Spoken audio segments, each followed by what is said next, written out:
Oi, pessoal. Boa tarde.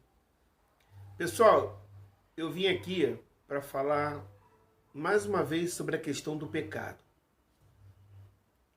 Veja bem, eu vou tentar explicar o mais rápido possível. Pecado era uma palavra usada pelos judeus para designar toda e qualquer transgressão da lei mosaica, a lei de Moisés. Todas as vezes que o judeu transgredia uma única lei de Moisés, ele estava incorrendo num pecado. Portanto, errou uma única lei, o judeu estava incorrendo num pecado contra a lei de Moisés. A lei de Moisés, ela vigorou até a cruz.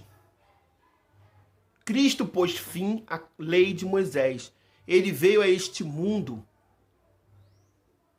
se fez homem, habitou entre nós que eu digo eles lá, né? Habitou entre eles, entre o povo dele, o povo judeu. Jesus nasce judeu. Jesus nasce debaixo da lei de Moisés. Ele também tinha que cumprir a lei de Moisés. Ele precisava, como judeu, cumprir a lei de Moisés. Ele não estava apenas debaixo de uma lei humana, sobre um governo de Pôncio Pilatos. Não, ele também estava debaixo de uma lei espiritual, que era a lei de Moisés. Portanto, como Deus mesmo que deu essa lei, viu que o homem não era capaz de cumpri-la, Deus se fez carne, habitou entre nós, cheio de graça e de verdade. E o que ele fez? Ele cumpriu a lei para dar cabo à lei, para acabar com a lei, para pôr fim à lei. Portanto, a lei de Moisés, as leis de Moisés, constava de 313 ordenanças. Você sabe o que é isso? 313 ordenanças? É muita coisa. Portanto, ainda que um cidadão cumprisse 312 e ele errasse uma única lei, ele era réu de todas as outras. Ele tinha que voltar do início e começar tudo de novo.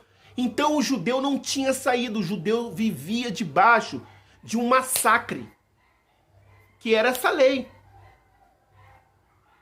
Tenta imaginar um povo que tinha que ir todo ano levar um sacrifício no templo para pagar pelos seus pecados e o pecado dos seus familiares.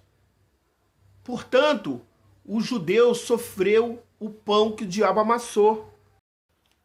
Portanto, depois da cruz, Cristo levou na cruz, evidentemente, o pecado, né? Ele assumiu na sua carne, ele assumiu o pecado do seu povo.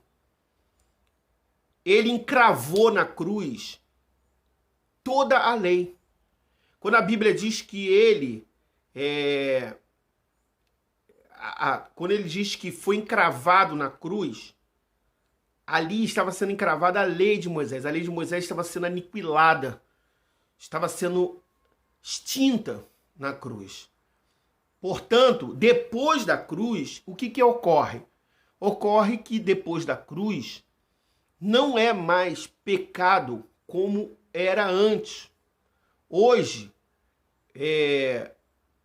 o pecado deu lugar à obra da carne. O pecado deu lugar a obras da carne. Obras da carne.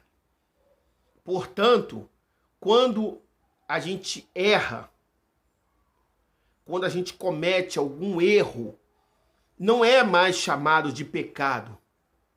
É chamado de obra da carne. Você cometeu uma obra da carne. O que se precisa fazer? Se consertar. Por isso que Paulo, que é o apóstolo da graça, ele traz essa nova modalidade. Ele diz que as obras da carne são impureza, lascívia, idolatria, feitiçaria, inimizade, porfia, ciúme, ira, discórdia, dissensões, facções e outras coisas semelhantes a estas. Portanto, se você se atentar direitinho, inveja, glutonaria, feitiçaria, todas essas coisas não se dá o nome mais de pecado, se dá o nome de obra da carne. É obra da nossa carne. A nossa carne é inimiga de Deus. O Espírito que está dentro de nós é perfeito, está perfeito. Está perfeito. Mas a nossa carne, essa casca, esse invólucro, né? Essa moradia, né, do Espírito, é que é imperfeito. E nós temos o quê? Nós temos que fazer com que esta carne se coloque no lugar dela. E não é fácil. Não é fácil. Mas não podemos dizer que a obra da carne é um espírito maligno. Não tem nada de espírito maligno. Porque, por exemplo, bebedice. Quando o camarada bebe exageradamente, de ficar bêbado, caído no chão, não foi o diabo que levou ele a beber. Ele simplesmente não teve domínio sobre a sua própria natureza terrena, que é o que Deus mais quer. O assunto hoje é que Deus quer que nós tenhamos equilíbrio, que nós tenhamos força nele, busquemos força nele para dominar esse cavalo brabo, essa carne que quer nos maltratar, que quer fazer com que nós sejamos o que Deus não quer que sejamos. Nós não fomos feitos para ser humilhados pela nossa própria natureza, pela nossa carne. Deus nos fortalece, nos dá força.